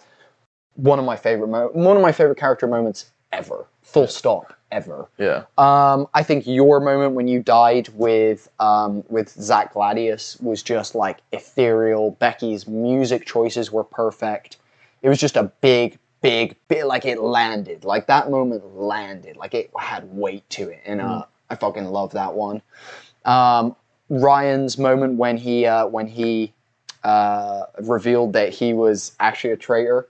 That was huge. When he turns on the group. That was big. That was awesome. I think as well, Tracy's flare trip. So Blanco takes a hallucinogenic drug during a party scene, and just this awful moment that they go into of remembering a bit of their history and gaining a little bit more information about the person that they're trying to find. But it just being this awful fucking moment for Blanco in this hallucination, and Becky's music choice for that was the best I've ever fucking heard, and the sound effects are fucking amazing, and Tracy plays it so good. It was perfect. Like that moment again was another like almost perfect character moment. Like I couldn't have written it better myself to go like that way kind of thing. And for dude, I would say like if I'm thinking about Blake, like there's not one moment with Blake I think that like really screams to me, because I think Blake is constantly one of my favorite moments. It's almost like I feel like anything Toad does, I'm just loving it. I'm vibing with what Toad does. Like every fucking step, it's fucking great. I love. Can I just have a favorite Toad moment? Yeah, go on. Toad with the DJ. Toad with the DJ. That's it. Oh, that's such a good point. Toad with the DJ and accidentally convincing the DJ to quit his university degree and become a musician. Become a DJ. That is the funniest shit, dude. That is the funniest shit. You're totally right. Yeah, that's the best moment. Yeah, that's the best Toad moment. 100%. Also, maybe Toad and R&R's like montage was a really nice one with Toad as well. That was really fun. But yeah, some really, really great moments there. But I think Blake is, his consistency is what makes Toad amazing. I think it's just pure consistency. Yeah, those are my high moments. Anything for you? Anything that you want to add to anything that I've just put there? Yeah, I think the Blanco moment is one that goes really high for me. Like when I picture this as a movie, that picture of Toad and R&R sitting on the edge of the island with the sun setting is super, super memorable for me. Yeah. Yeah, there's a bunch of stuff. Like we're about ready to step into a big old hornet's nest. So I'm not even sure how things are going to play out right now. So I am trying to enjoy my moments with these characters, because I don't know how many of us are going to make it through this. The next little chapter. Yeah, yeah, me too. I'm not sure either. As a DM, I'm not sure. I'm really not sure. Next thing we wanted to just talk about that's a bit of fun. For those of you that don't know, our party within game have been given some names. We've got some names for our group at this point, which are some fun ones. I think these are some highlights for me that you guys have accrued. Very early on, Toad, as a musician, as a bard, was offered a chance to perform at a local pub that you guys, you helped this local island, this small island, and was invited to perform. The rest of you got up and performed with Toad in that scene, and you ended up, formulating a band name that you guys were going to be called the Green Jalapenos. And since then, you've had another performance. You have been scouted by a talent agent. It's been a wild ride for the Green Jalapenos, but I love that you guys are a band. I love as well that like everyone's also thinking about being the band at all times. Like there's moments where like you're like, oh shit, yeah. I can't forget my triangle because we're going to do this. And like Blanco's like, oh, I really want to do howling on our next track that we record. And fucking Ulfer's like, oh, I need to make sure I finish the album art that I've got painting, at the moment. And it's just pure banter. Like I love the Green Jalapeno banter, and it's just such a nice twist on this is group. It also gives you guys such a funny like group alter ego, as you guys are currently technically part of a terrorist incel, a rebel terrorist incel that's fighting the oppressive government. I love the fact that your group alter ego is a band. Like that's fucking hilarious. That is awesome. Do you know what I mean? Awesome. Like when you look at it like that, it's pretty fucking funny. Another name that the group also currently have is Nook Squad. After meeting Aluma Carlisle, the daughter of Malcolm Carlisle, who is the warden of the People's Republic, the biggest city in the sky.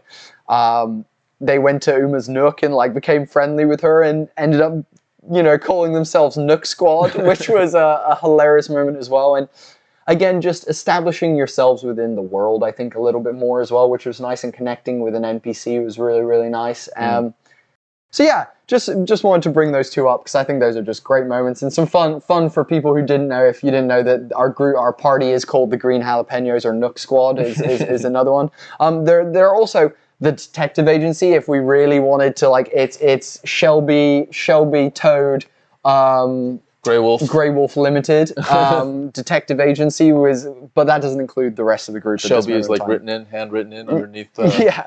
Toad and Grey Wolf. Yeah, it's good fun. So that's all good. Cool. That kind of rounds out the Skyrealm segment of this, and we're super chuffed that we're doing it. We will be continuing it into next year. We're actually going to be moving into an experimentation with it. So next year we'll continue with the storyline and everything, but tech-wise, behind the scenes, everything was pre-recorded in the past, pre-edited in the past, and we're moving to a live stream situation where we're going to have live producing on the show with live music. Everything will be spontaneously done in the moment, so all the more exciting. I'm a little bit nervous about that. I'm excited about it, but I think it's gonna be an interesting journey as well. Yeah, me too. I'm super hyped about that. Moving on, more tabletop role-playing stuff this year for us, highlights for us this year. Let's talk about these two before we talk about that. Yeah. First one is dice. We have begun making dice. In our spare time. Why we're making dice, I don't fucking know. But we make dice. If you're interested, we do have an Etsy page. We also have a website if you want to go check out our dice. Excuse me, we have a couple of styles of dice that we put on there. We're actually making a bunch of other styles at the moment.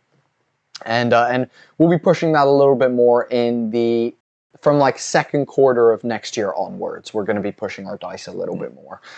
We're taking it a little bit easier because as we're coming up to our Kickstarter that we'll be launching in the first quarter of next year, we're just wanting to make sure all arrows are focused on that.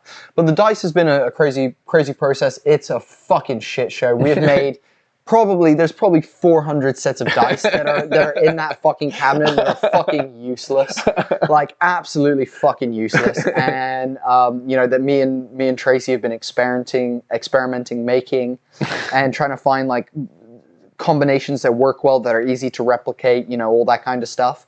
And it's been a massive learning curve. It's the steepest learning curve, but it's been really fun. Me and T whack on loud music while we're pouring, and you know, while we're you know, painting and sanding and whatnot, and that's been a real good bonding time for me and T, which I've really enjoyed. You know, it's been nice spending time with Mum and, you know, getting some time with her and just having that time to chat and connect on, you know, an art project. Because, you know, as a kid growing up, me and T used to do all of my art projects together, so yeah, it's nice to be doing that again with her as well.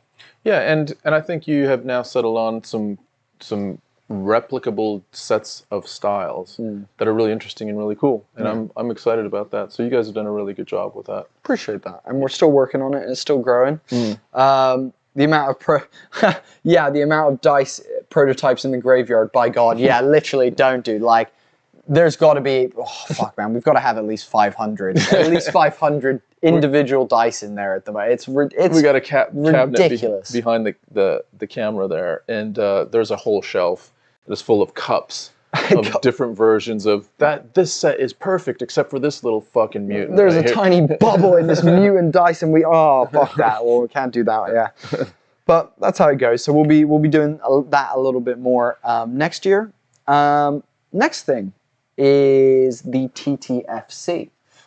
So we have in the background, it's kind of like a background project that we're like taking small chunks out of every now and then, is something we call the Tabletop Fighting Championships. It's a tabletop game it's not a role-playing game, it's a tabletop game that we've invented that is a mixture of our two loves, MMA and D&D, or like tabletop games. And it's an MMA strategy dice game, basically. So you have two fighters that have like a selection of moves and counters and things that they can do. And you roll dice to see the outcomes of those. You have different abilities that modify those dice rolls and things like that. And yeah, we're really excited about it. We've been working about it working on it in the background. I wrote the original like rule set, and we've been building on it since then. But Tom has now taken on like the main work of that while I'm writing this book for our Kickstarter. And we're hopefully going to build out a VTT for that. We're hopefully going to build out, you know, a full game that you can play and use, and hopefully, you know, maybe by the end of next year, I think we'll be looking at maybe releasing that, looking at doing like a Kickstarter for that, maybe at the end of next year, depending on how our first Kickstarter goes and what the rest of the year shapes up to be like. But we are hoping that that one will be out there for you guys pretty soon. In the meantime, though, we what time is it? We do streams of Tom and I playing the game, play testing it, so that you guys can get a bit of an idea of what it's about before we release it in a couple years' time. But yeah, we've been play testing that on a couple of our Monday Fun Day streams that we've been doing here and there as well. Do you want to add a bit about that? Is it's more your area? It's exciting. It's something I think I'm more in touch with as far as like within the team, because we're all just scattered out, segmented into our own responsibilities. So yeah, there's some exciting things behind the scenes. We are looking at prototyping the VTT in a really, really basic way with a company that may want to partner with us, and they're making a first-run prototype of the VTT so that they can actually play test with us and get a feel for the game. And then from there, the journey is for us to decide, okay, well, like, is a VTT the way to go? And if it is, we can picture perhaps having, you know, little mini tournaments on Twitch and things like that. Yeah, well, we will 100% start our own version of the UFC that has rankings and tournaments and things like that, and we'll have champions and all of that. Like, that's 100% in our minds to do, and we will be hosting like live tournaments that people can enter and you know, things like that. So yeah, that's definitely coming up.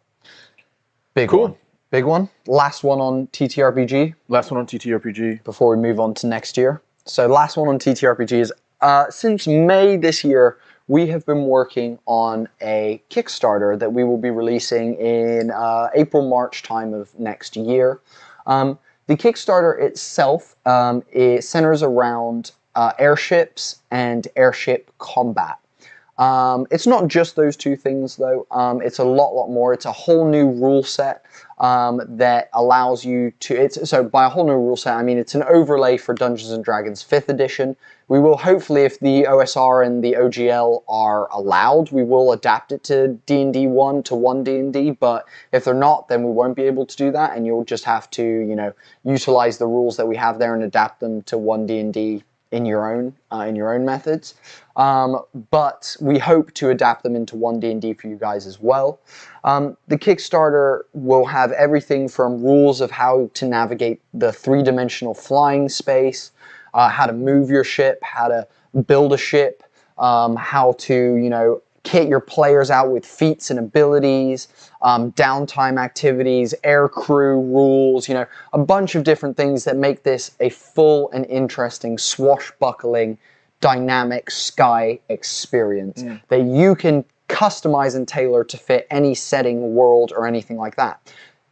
The beautiful thing about this as well is in that customizing it to fit your setting and world, if you do something in space, it applies to space as well. And if you do anything underwater, you can use these same rules for underwater as well. So if you're using like submarines or things like that, you could use these rules for that as well. So we are super, super excited about that. And that all actually started because our world is set in a world of floating islands. And I was like, fuck, how do you fly an airship in D&D? And there wasn't many rules for that at all. And continue to be rules. There are rules now, but they're a little bit lackluster. Not to shit on Hasbro or Wizards of the Coast, but pick it up, guys. Yeah, that's why we're here, you know. Yeah, and I think we saw an opportunity not just for flying ships, but also for ship encounters, and that's where it all kind of kicked off. And it's really the focus of the entire team, to some degree or other, is putting time into the airship combat Kickstarter on a daily basis. That is, we're marching towards that in April. We've got a lot of hopes for the Kickstarter, and that will hopefully set us up for other similar type ventures going forward in 2023. So super, super happy. There's AMAs about the airship combat system that we're doing. Our Discord is pretty much populated by people that want to see this airship combat. So if you have any interest in that at all, the newsletter as well. All of those things are really, really sort of the key places weighed towards informing you over and over again about the airship combat. So if that's something you're interested in, you will not struggle to find us populating that on the website, in the Discord, all of our socials. So keep an eye out. Yeah, and also, guys, we have just released our very first teaser PDF of content from within the book. If you want access to that PDF to learn a little bit more about the system that we're creating, we have just released our first teaser pages from the book. Feel free to look that up. That is in our Discord. It's in the Airship Updates channel, the Airship Combat Updates channel. But yeah, best way to keep up to date with that Kickstarter and find out when it's coming out and learn more about it, get more teaser PDFs and chunks about it, and maybe playtest it when we get to that point. Excuse me. The best ways to do that are by joining our Discord server, which is over 500 people strong at this point. Super active, super busy, and a great place to socialize with other tabletop role-playing fans. And the community. It's safe, it's diverse, and it's just a real fun space. As well as that, the other best place to do it will be our newsletter of holding. We have our newsletter of holding, which we release like either weekly or once every 2 weeks at this point. We hope to be going weekly in the new year. And we give updates on our airship combat Kickstarter in that, as well as also access to any teasers and stuff like that as well, with a host of other stuff in that newsletter. You know, you get updates on all of our behind the scenes content that I mentioned earlier. You also get entered in dice giveaways when we do our dice giveaways. And furthermore, you also get free D&D supplements. Who doesn't love a good free D&D supplement? The newsletter actually coming out, I believe it's tomorrow, from when this is released, newsletter 10, will have a battle map that I made and used for a campaign that is not involving any of the stuff that we release here at Homie and the Dude. It's one of my personal ones. And it's a map of the second floor of a prison. I've already released the first floor. Those of you who were, I think, getting newsletter 7 got the first floor of the prison. Now you'll get access to the second floor of my prison that I've been building out. So super excited about that. Yeah, 2023. 2023. What is coming for you guys? Do you want to talk about streaming first? Yeah. So we are pivoting. We are pivoting in an exciting, a bit scary, but a dramatic way, in that we are committing to streaming a bunch more on Twitch and all of our streaming platforms, YouTube and Facebook as well, through a diverse set of different types of TTRPG games. And so you may see us running sort of a regular D&D 5e setting that might be part of the Skyrealm. It might not be. We might have some other bits and pieces that are set in 5e, but we also have some other TTRPG style games like Orbital Blues that we're experimenting with, and others. The One Ring. Pulp Cthulhu. We're looking at a bunch of others, and we just want to basically pad out, a regular streaming schedule where you guys are getting a bunch of diverse, different content from us that isn't just the Skyrealm. So some things that we can guarantee that you will 100% get is you will get an Orbital Blues campaign. That Orbital Blues campaign will be set in, Orbital Blues is a depressed space cowboy TRPG. It's meant to be centered around, dealing with troubles and things that your character has while you navigate this space frontier as like a space cowboy. Very similar to Cowboy Bebop, if you're interested in that. So we will 100% be playing that. We're also going to be starting a second stream set within the Skyrealm on a different timeline to the current Skyrealm stream that exists. That stream is going to be called The Trials of the Masuko family. And we're super excited about that. It's about 3 young teenagers going out into a big wide world, finding themselves as well as also their paths in life and living up to responsibilities that they have and things like that. And man, we're super excited. It's our Avatar The Last Airbender, like ode to Avatar The Last Airbender is basically what it is. Super fun, and we're going to be able to introduce another member of our team that are going to go from behind the scenes to in front of the camera as well. So you'll get introduced to Ben, who is pretty fucking spectacular in his sense of humor, in his mind, the way he thinks about things, the way he problem solves. He's going to be, I think you guys are going to love Ben. And the cast and the story is pretty cool. I'm super excited to step back into my teenage.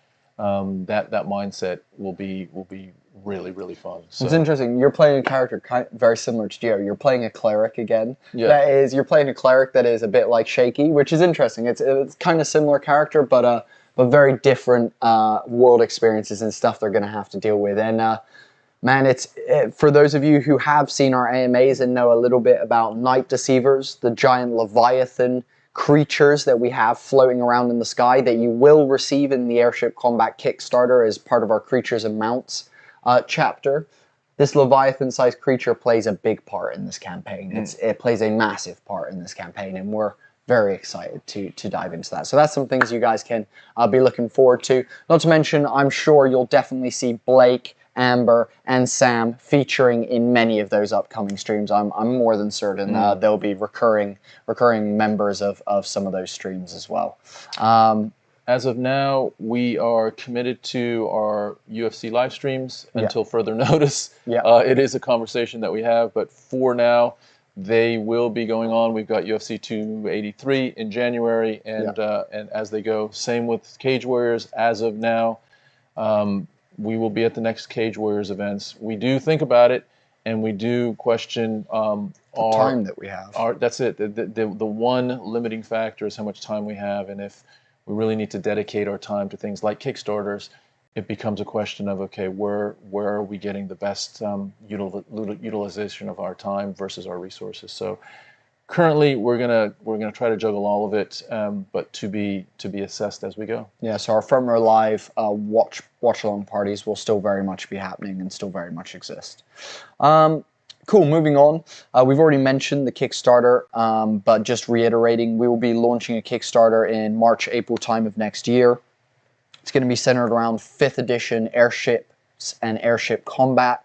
It will have everything from a host of new creatures and monsters for you to use in your world, a bunch of new feats and abilities. It will have a whole new rule set that you'll be able to apply to 5th edition to allow you to create dynamic swashbuckling combat, as well as also you'll find a bunch of NPCs in there that you can use to fill crews of airships and stuff like that you build. And finally as well, you'll get a bunch of new spells, magical items, all that kind of stuff as well. So going to be a real full book with lots of fun stuff for you guys to take on.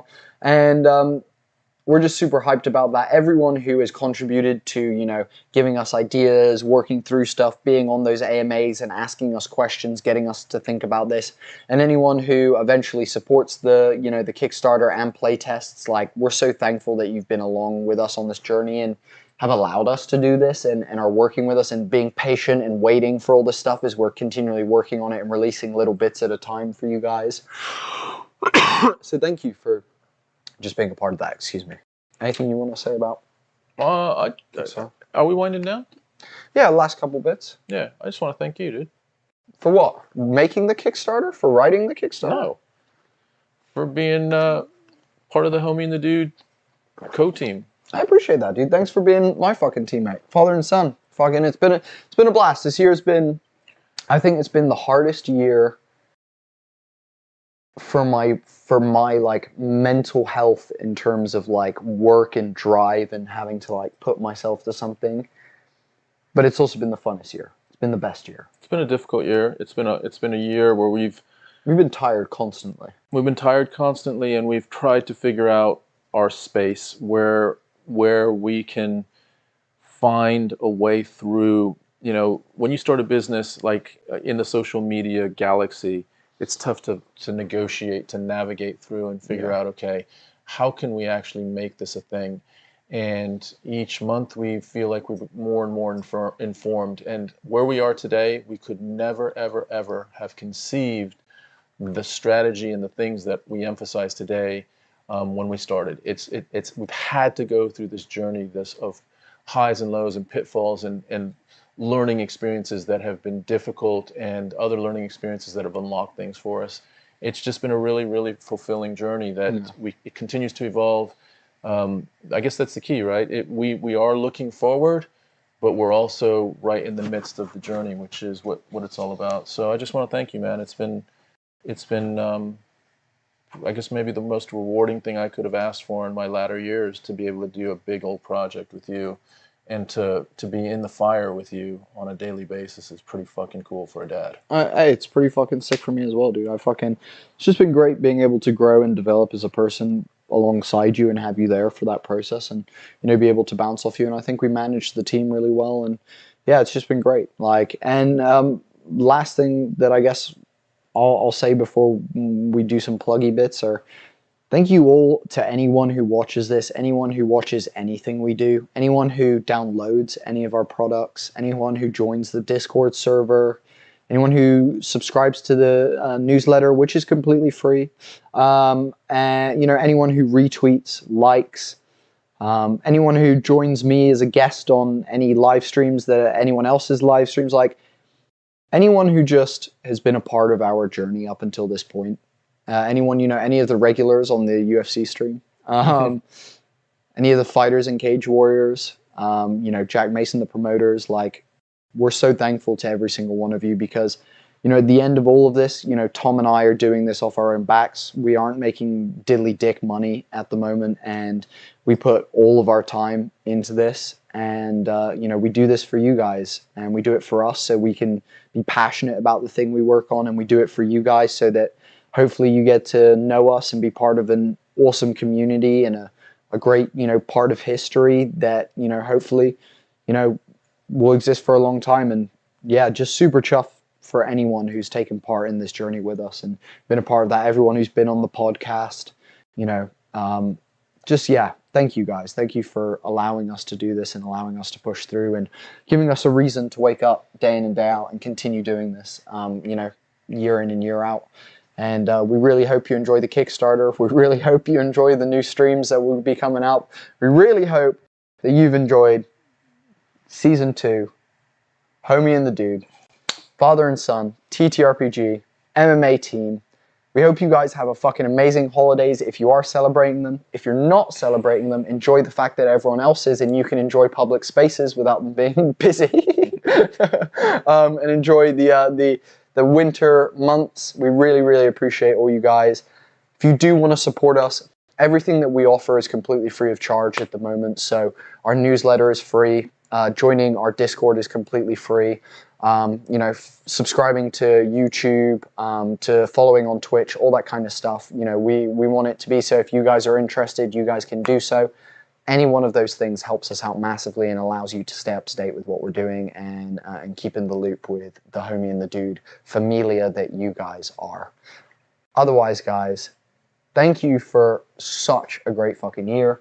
We'll see you in Season 3 of Homie and the Dude. Who would have thought it? The biggest season yet. The biggest season yet. It's going to be bigger. It's going to be badder. And it is going to be in your fucking faces, guys.